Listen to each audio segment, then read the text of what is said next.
Les thèmes de recherche, en fait, ils sont décidés avec nos partenaires. Bon, historiquement, on a quand même des sujets historiques, on va dire. Par exemple, on travaille sur les maladies à vecteurs et en particulier le paludisme depuis des années avec le Burkina Faso. Donc pour ça, on a une équipe qui travaille avec l'IRSS à Bobo-Dioulasso, mais pas seulement l'IRSS, le CIRDES, l'Université Naziboni. Et les sujets même, en fait, ils évoluent avec les défis. Pour le palu, bon, il y a eu toute une recherche qui a été focalisée sur, par exemple, l'utilisation de moustiquaires imprégnés, qui ensuite après ont été valorisés. On voit que ça ne suffit pas, donc il y a d'autres sujets de recherche. Donc aujourd'hui, bon, il y a un travail de recherche, par exemple, par rapport à des vaccins altruistes pour le palu, mais il y a aussi des aspects de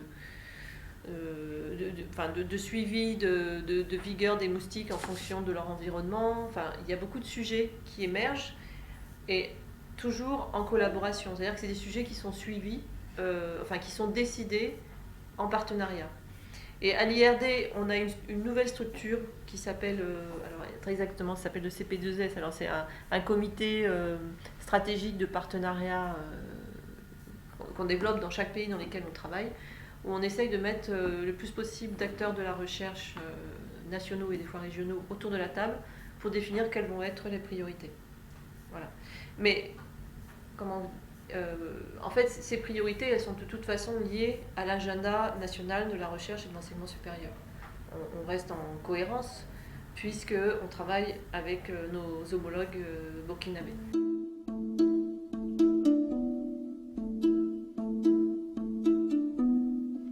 De toute façon, le problème du financement, oui, c'est récurrent. Parce c'est vrai qu'on a.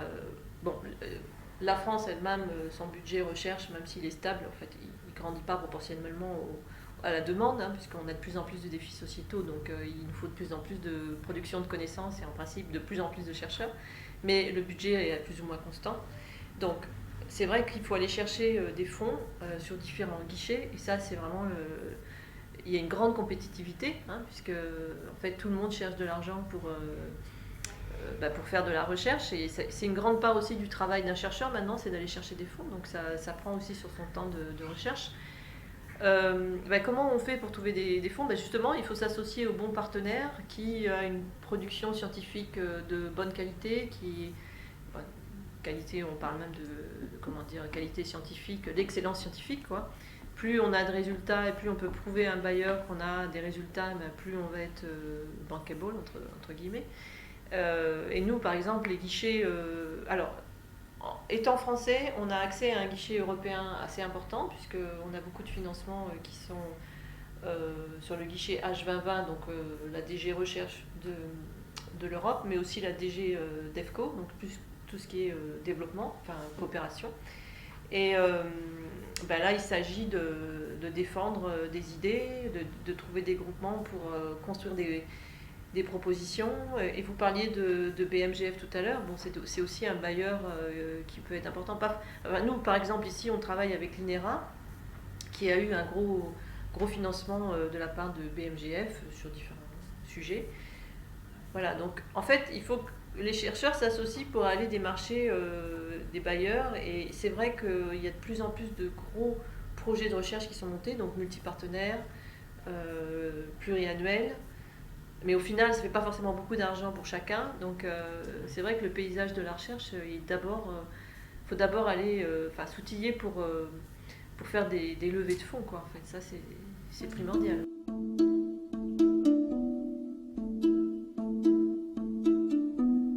Il arrive que bien sûr des privés mettent des moyens dans la recherche. Alors ça peut être des petits moyens au travers, là je vous dis un petit peu n'importe quoi, pas forcément par rapport au Burkina, mais et ça peut être un prix ANJ pour la recherche par exemple. Donc là ça peut être des individus qui vont être primés.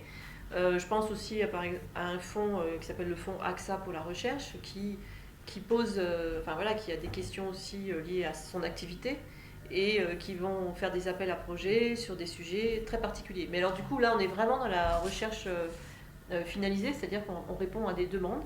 Donc ça c'est très important aujourd'hui puisque la recherche doit être plus valorisée vers la société, ça on en est tous conscients.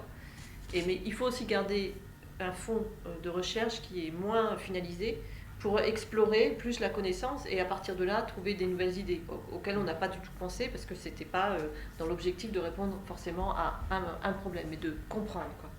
Produire de la connaissance. Alors d'abord, c'est vrai que le secteur privé il peut représenter aussi ici peut-être et investit moins dans la recherche parce qu'il n'a pas forcément vu l'intérêt d'investir ou parce qu'il n'a pas suffisamment de liquidité pour réinvestir tout de suite dans la recherche.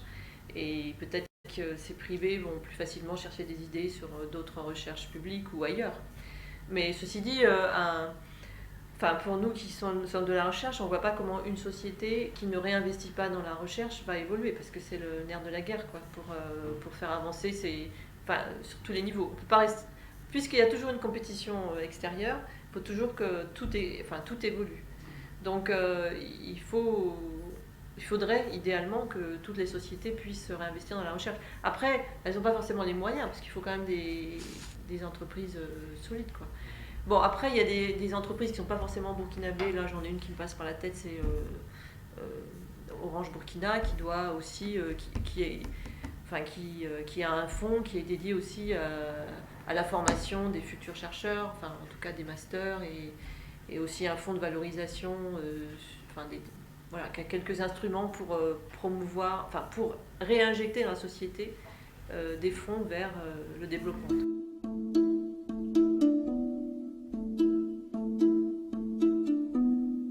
Alors, au niveau du Burkina, un des projets importants, c'est celui que je vous mentionnais tout à l'heure, c'était la conception de moustiquaires imprégnés, qui ont vraiment conduit à une réduction de la transmission du paludisme sur les populations. Donc ça, c'est clair, ça a été plusieurs années de recherche.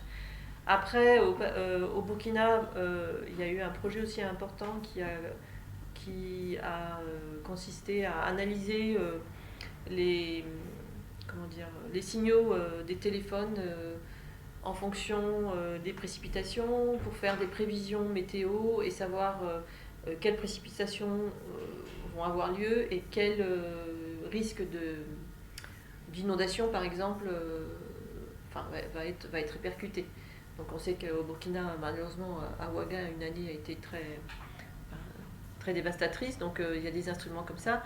Après, ce qu'il faut garder en tête aussi, c'est que la recherche qui est faite au Burkina peut servir au Mali, celle qui est faite au Vietnam peut servir au Burkina, et dans ce contexte-là, on a toute une série de travaux qui ont été faits sur les compléments alimentaires, donc d'identifier des aliments qui peuvent être utilisés localement pour compléter l'alimentation, notamment des plus jeunes, ou des femmes enceintes et des populations un peu plus vulnérables, et qui peuvent conduire à la production de compléments alimentaires dans le pays.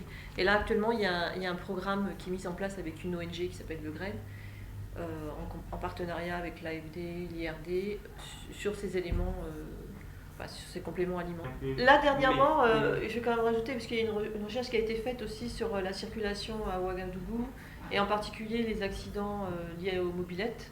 Donc on a un chercheur géographe et géomaticien qui a suivi un peu la progression des mobylettes, l'incidence sur les accidents de la route et tout ça, et qui a clairement montré que sur certaines zones de Ouaga, le fait même de rajouter un agent, un gendarme, un agent de sécurité, ça peut réduire considérablement le nombre d'accidents sur certains créneaux horaires. Donc il y a des choses très simples à mettre en place pour limiter les accidents qui deviennent de plus en plus nombreux, malheureusement.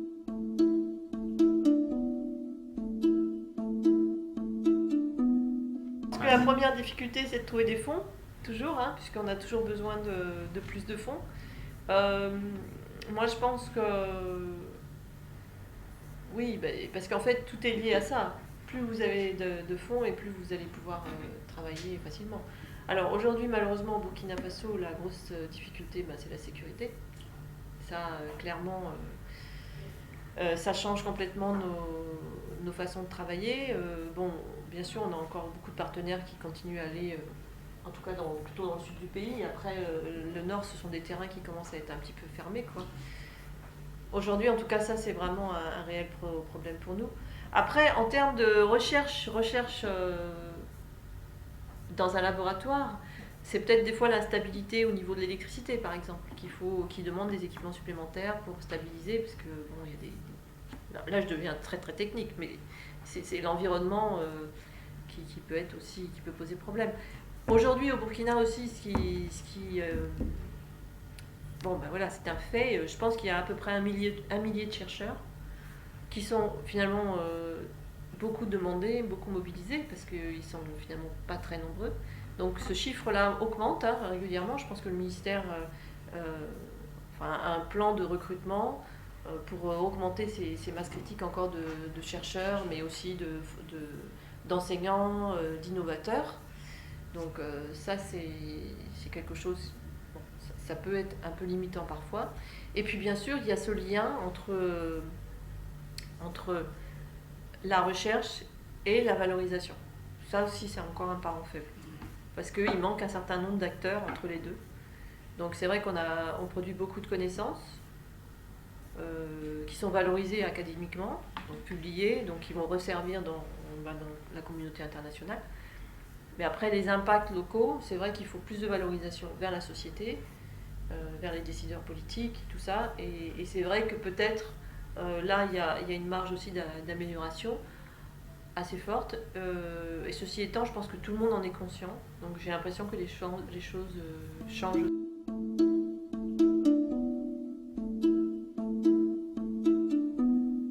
Le premier défi, c'est la sécurité. Puisque, en fait, nos chercheurs n'ont plus le droit d'aller sur le terrain quasiment. On peut être à Bobo, on peut être à Ouaga, donc tout ce qui est sciences sociales ou en périphérie avec l'INERA sur des aspects agricoles, périurbains, des choses comme ça va. Sinon, ouais, ça va être compliqué, mais on peut être optimiste et se dire que voilà, on va retrouver un niveau de sécurité comme voilà 2 ans, quoi. Ça suffit, on n'a pas besoin de. Ça peut remonter peut-être aussi vite que ça a été dégradé. Après, dans les défis, je vous dis, c'est toujours l'obtention de fonds, justement. Puisqu'il faut pouvoir réaliser. Donc, et peut-être le défi, c'est quand même de toujours promouvoir cette valorisation sociétale auprès des chercheurs qui n'ont pas été forcément bercés dans ces concepts. Enfin, ça dépend des générations. Les plus jeunes, c'est clair. Les plus anciens, pas forcément. Parce qu'à l'époque, même moi, quand j'étais chercheuse, l'objectif, c'était de publier, produire de la connaissance, mais pas forcément qu'elle soit absorbée. Même s'il y avait des résultats absorbables, bon, c'était pas notre... Et à la limite, on se disait, c'est publié, si quelqu'un veut le prendre, il le prend, quoi. Oui.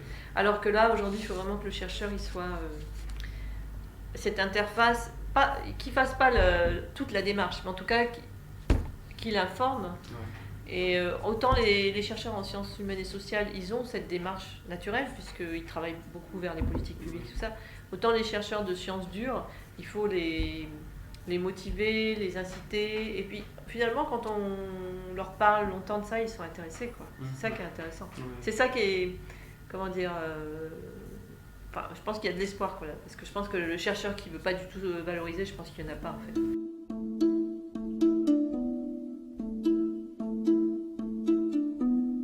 Ne pas faiblir sur l'investissement dans le recrutement de chercheurs, mais comme je vous disais, pousser aussi l'éducation, plus encore, de la population, des classes moyennes, pour que cette recherche en fait soit reprise, enfin la connaissance soit reprise par des acteurs même qui restent peut-être à créer. Enfin, bon, à l'IRD, on a un groupe de chercheurs qui travaille beaucoup sur le concept de courtier en connaissances, donc des intermédiaires entre la société et la recherche. Et peut-être que c'est peut-être pas un message très pertinent parce que je pense que le ministère est au courant, mais je pense que c'est dans cette voie-là qu'il faut aller. Et puis nous, on a aussi, à l'IRD, on a quand même beaucoup d'activités de culture scientifique, c'est-à-dire qu'on sensibilise beaucoup, on essaye de sensibiliser à la science, à la recherche, au travers de festivals